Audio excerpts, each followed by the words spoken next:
what's up? It's Seafood Cuddle, and in this video, we're going to be using the Choy Li Fut footwork with the Jian, or the Jian.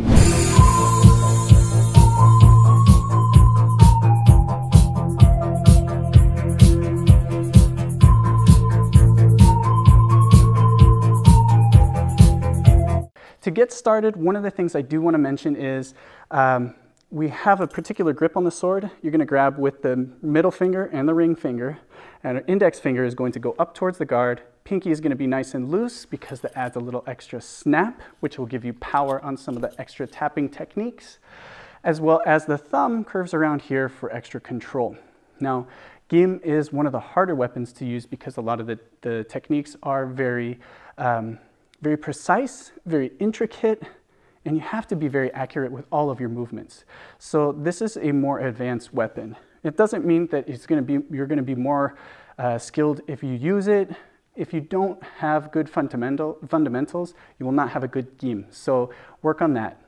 Also, if you don't know the Choy Li Fut footwork, I will leave a link up above and down below in the description so you can learn that. And as well, you can apply that to different videos that I have in that playlist.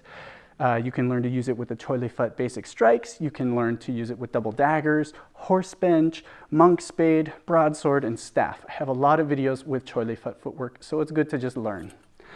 The last thing I want to mention with the Jian is you always want to make sure the tip of the sword does not cross your center line. So when we move it across the body, the tip of the sword is going to be in front of our center line, because if I swing too far, now I've created an opening for my opponent to counterattack me.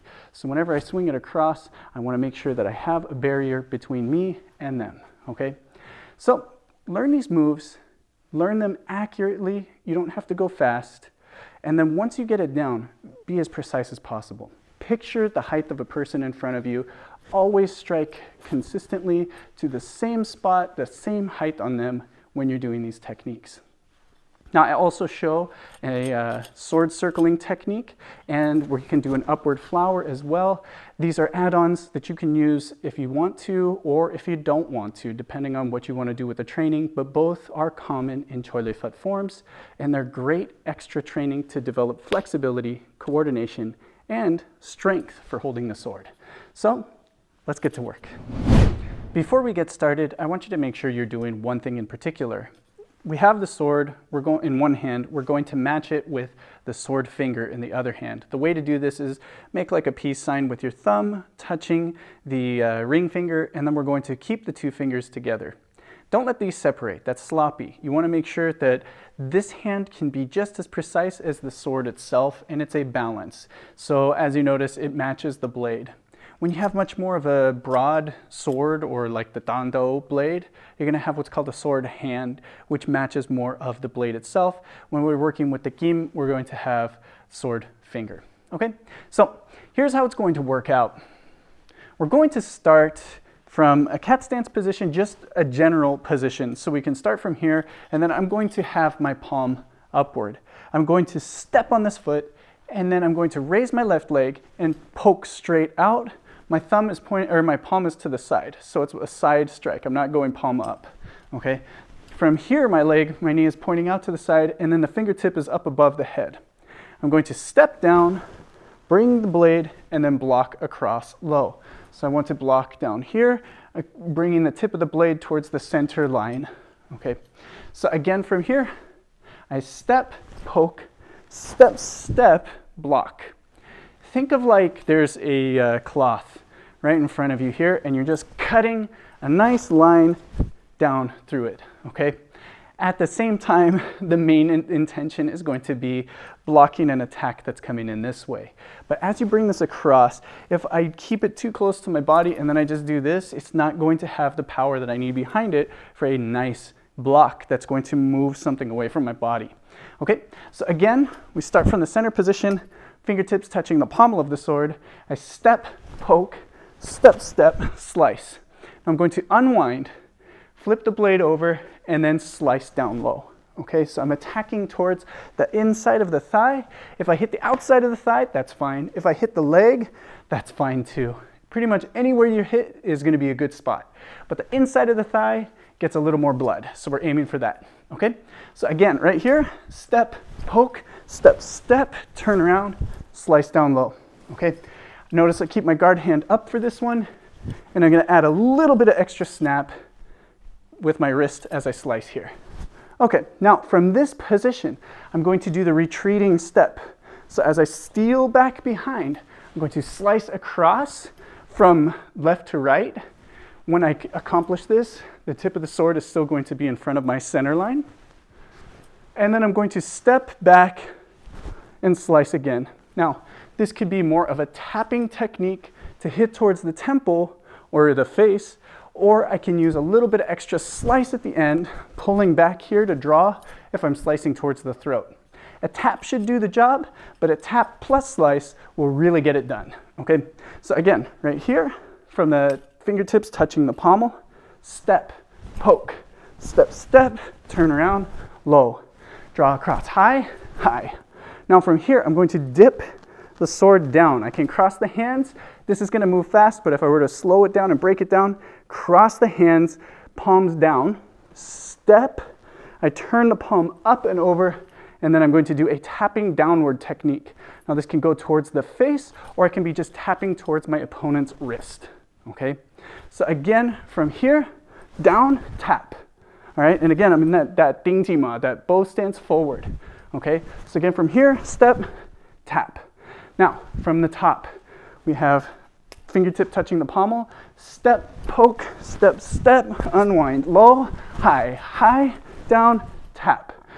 Now from here, I'm going to return to this hand touching the pommel.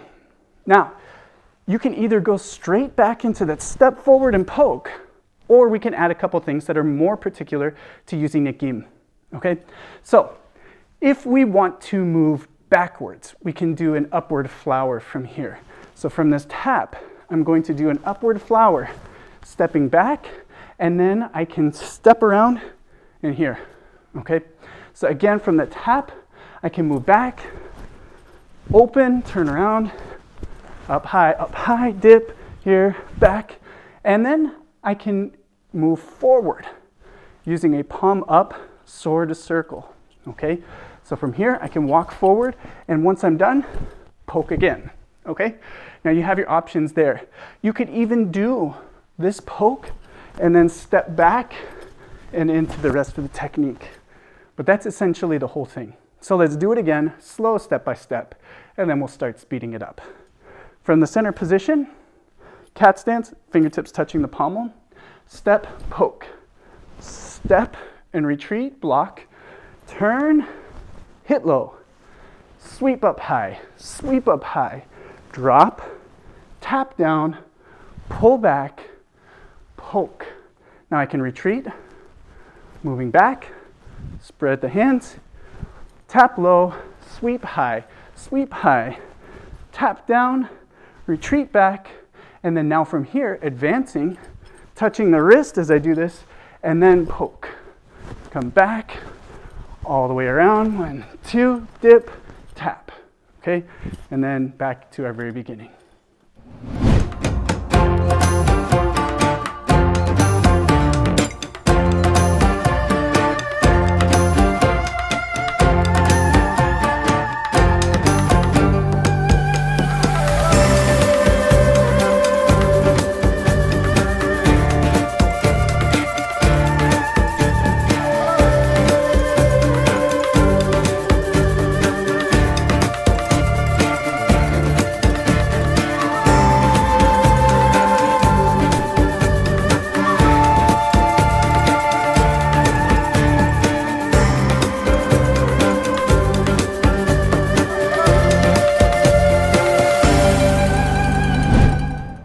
Okay, so there you have it. Now, once you get this down, I encourage you to take it in different directions. You can literally do this one way and then turn around and face the other way and then go sideways and make like a cross pattern. I encourage that you add techniques. You take techniques out that you don't like. Add anything that you've learned along the way with the gim. And you can actually create your own training form to work on this. So if you don't know a form, this is a good foundation to build it.